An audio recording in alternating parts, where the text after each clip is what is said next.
If you're like me, the idea of being told the hot new trend for 2024 is kind of annoying. It's like, oh, the Earth's gone around the sun, so throw away your old stuff and start again. Last year, the world seemed obsessed with quiet luxury, and now, according to Business of Fashion, a new trend is rising to prominence: quiet outdoor. And people do not like that. Not one bit. Could you have picked a more pretentious name for a style of dress? If I ever heard anyone say, yeah, I'm kind of dressing quiet outdoor today, I think I'd instantly just shrivel up. So what even is this supposed hot new fashion aesthetic? Why do people hate it so much? And is there a part of it which might be interesting or valuable to us and have some elements that we can incorporate into our personal style? This is Acacia here. Welcome to my little corner for technical fashion, streetwear, sneakers, a little cultural discussion too. Let's understand quiet outdoors.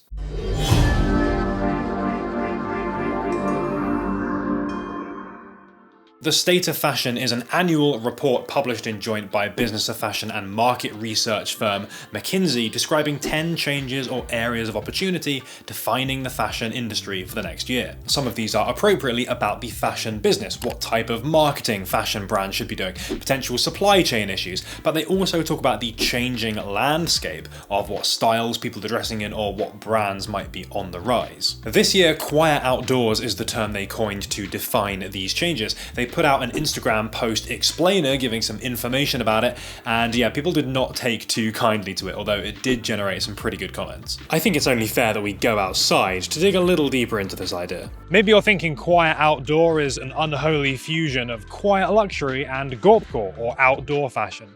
Both topics we've covered individually in some detail, but together, well, what do billionaires look like when they go hiking? I simply need to know. The idea of taking an authentic expression of someone's interests, lifestyle, passions, especially when it's something as accessible as being outdoors in nature. I mean, this is basically free, right? Or at least the barrier to entry is pretty low. And turning it into this kind of gentrified activity where you need to look a certain way or pay a certain amount of money to look cool enough to act like you do it, you got every right to be annoyed about that. As noted in the report, several luxury brands, Dior, Prada, Burberry, have all gone from having these one-off outdoor-focused collections into making it part of their permanent release of clothing. It's as if they're saying, no, put down the run-of-the-mill outdoor clothes. This is the stuff that you really need if you're into fashion. Or, even more embarrassing, it's luxury brands hopping on the wave late after realizing they're being upstaged by waterproof clothing manufacturers. Either way, it just doesn't sound that cool.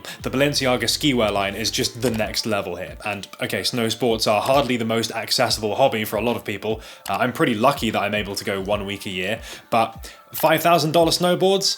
I don't know, a little bit different. So luxury brands having their own take on outdoor performance gear is one part of the quiet outdoor aesthetic.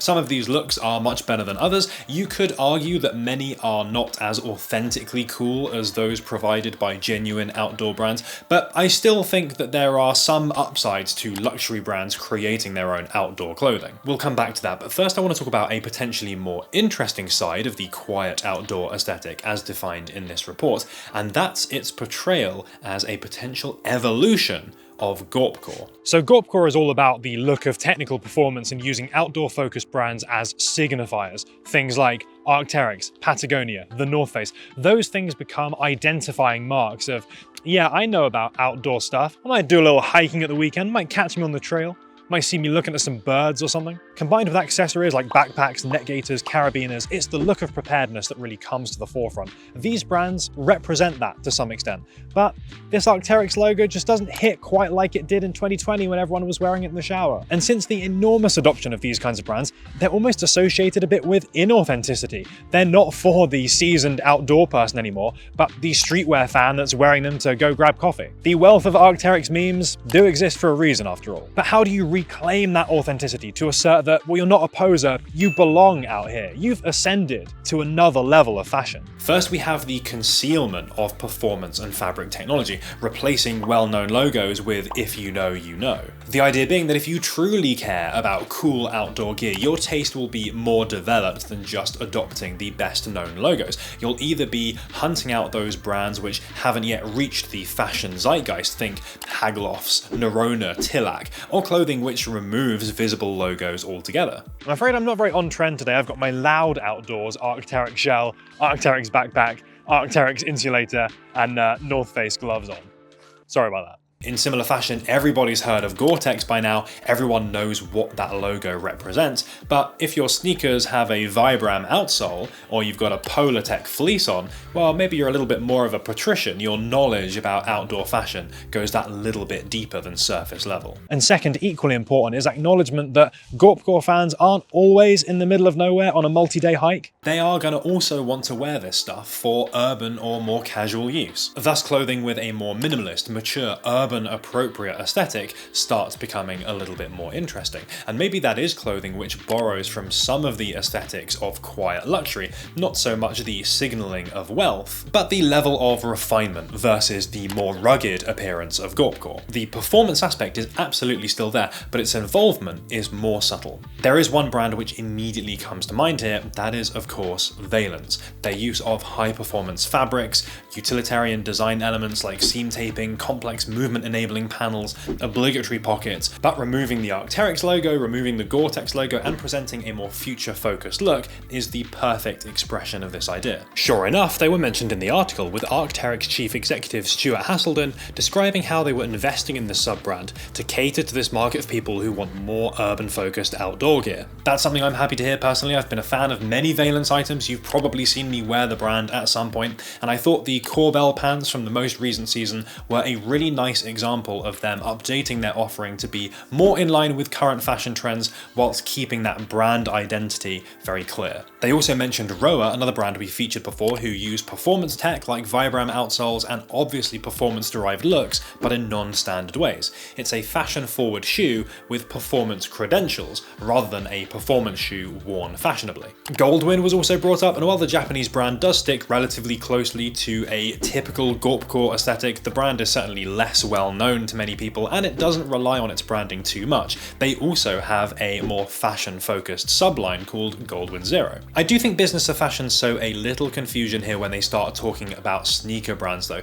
Noting the continued rise of On Running and Salomon doesn't necessarily say Gorpcore evolution to me. Asics maybe, that's a little more off the beaten track, and I quite like some of their more recent releases, but Salomon was pretty much at the center of the 2020 Gorpcore boom. The XT4 and the XT6 were the sneakers to be seen in. Admittedly though, more models are emerging and gaining popularity. I definitely think there's some appetite for Salomon shoes beyond the XT4 and the XT6. The MM6 collab last year is a good example of this, making use of the ACS Pro and the Cross Low, whilst also showing the collaboration of a luxury fashion house with performance fashion clothing. Nonetheless, the inclusion of those shoe brands feels a little like business of fashion are forcing all their data into one cohesive narrative. I think they could do better by acknowledging the disparity between the potential rise of Veilance and everyone is wearing On Running. Anyway, I'm showing you all these looks, giving you a visual guide of what quiet outdoor is supposedly all about. But if you've been into technical fashion for some time, or you've been part of this little community for a while,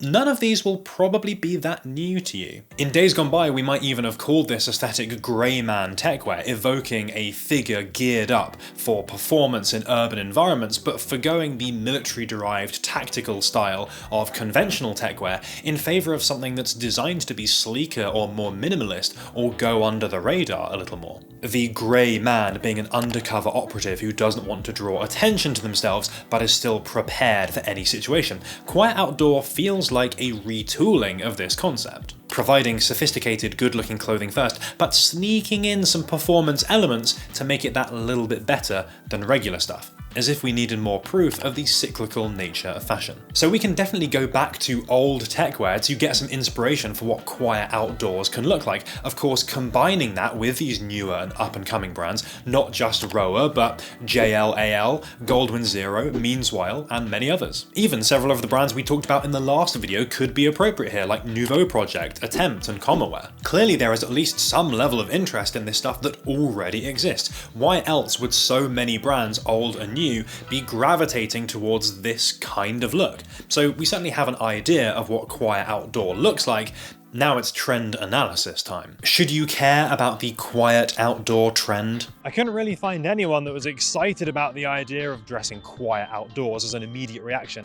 And it's easy to see why. It just comes across as annoying. It's like we already had quiet luxury. Oh, now here's another way that we can all pretend to be rich. And nobody wants to be told by a big fashion industry publication the name of a new trend and how to wear it. It just comes across as insincere or inauthentic. You want to hear it from a real person or someone that's part of a community first. If you tell someone you got your style inspo from the business of fashion and it's a style called quiet outdoor, people are going to think you're a psyop, like you've been placed in public by big fashion to make people consume more clothing. It'd be like Coca-Cola telling you what the best new drink of 2024 is. Wow, for the 138th year in a row, it's the great taste of Coca-Cola. Yummy. And I suppose there is an element of truth here. Even though business of fashion are really only trying to identify something that already exists, i.e. things that are already growing in popularity, things fashionable people are already wearing, by codifying it, giving it a name, trying to call it a trend and signal boost it, well, that encourages people to spend more on fashion and think more and talk more about clothing. Something which fashion brands are happy to encourage too. The more people buying more new clothing, the better, as far as many of them are concerned. I can also see people getting annoyed with this kind of luxury brand cultural appropriation, especially when the output is often these incredibly expensive water-resistant jackets and such, but maybe they don't even have the same functionality that you might come to expect from an outdoor gear brand. Then again, I've also seen people getting pretty annoyed when streetwear and fashion fans buy up the output of outdoor gear manufacturers, so maybe it's nice to have a little bit more choice in the market for fashion fans. However, potentially hot take,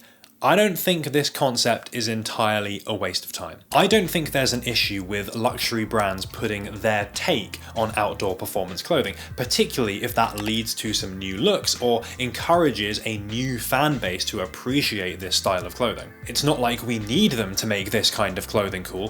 Gorecore got incredibly popular in 2020 and 2021 without their involvement at all. And with all of these recent collaborations like Loewe and On Running, Martin Margiela and Salomon, Jill Sander and Arc'teryx, they all feel like it's the luxury brand gaining legitimacy among outdoor performance fans as much, if not more, than the other way around. Either way, it shows an appetite for clothing which is about fashion and aesthetics, whilst also being about performance. I don't think it's a coincidence that at the same time fashion-forward running gear is also gaining attention, with Satisfy being a key brand there to cater to people who care about looking good to a greater extent to what traditional athleisure can provide. But at the same time, it still gives people the performance that they need. At a fundamental level, I think the concept has real appeal. I mean, who wouldn't want highly functional, utilitarian clothing that's actually useful for stuff, but also pays attention to aesthetics in a minimalist and a sophisticated way? Objectively, that sounds better than typical trendy clothing.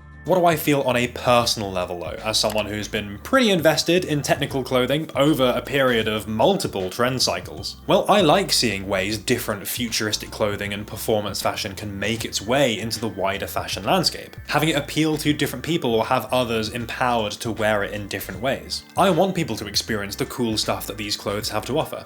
Yeah, to an extent this is my style, this is the stuff that I've used to express myself for however many years, which now is being repackaged seemingly as something on trend. But if that's a mechanism by which it can show a new audience how cool and interesting and unique this stuff can be, then I'm all for it. I like sharing this stuff, obviously, and I have no particular desire to hoard it or try and gatekeep it from potential newcomers. So quiet outdoor, it probably already exists. All business of fashion are doing is acknowledging that based on data, although it is in the industry's interest to force new aesthetics to keep that level of consumption high. Are they late to the party? Maybe. It's stuff people are already doing. Is the label extremely cringe? Yes. Is there some fun to be had here, and could the result be some genuinely good clothing?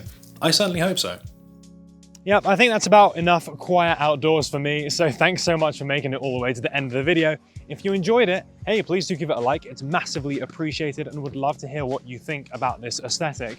Both the name, which is probably not so good, and the actual clothing itself, which maybe is a little bit more interesting. Would love to know what you think, and as always, thanks so much for watching. I'll catch you in the next video.